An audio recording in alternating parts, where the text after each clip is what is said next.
بسم الله الرحمن الرحیم. کوم پریس کانفرنس چې موږ کوو دا د یو ځوان د قتل په باره کې دی. جوان چې قتل کړی شوی و د ده باره کې دا هم دغه و چې د یو بله ته چې د دې وقوې اطلاع لاړله نو زمونږ آر پي او جناب عبدالغفور خان افریدي صاحب او زمونږ ډي پي او صاحب وقار احمد صاحب ډېر سخت نوټس واخیستو او زما په دې ځان سره چې دی نو هغلته کې کلي سره خوا کې یو ځنګل دی هغې ته بوتلي دي هغې کې بیا دا د ډیلي والا یو چپر دی ساس کړی دی غرمې ټیم دی دوی به هلته کې یو بل سره ناستو ګپې شپې لګولي دي بیا د هغې نه وروستو چې دی نو دوی ملاس دي اوده شوي دي د ملزم ځان قصدنه بدن اوده کړی دی او دا کوم چې مقتول دی محمد عثمان دی ریلی اوده شوی دی چې کله اوده شوی دی نو بس د ملزم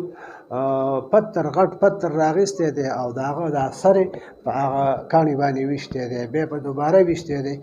خو چې کله هغه یې قتل کړی دی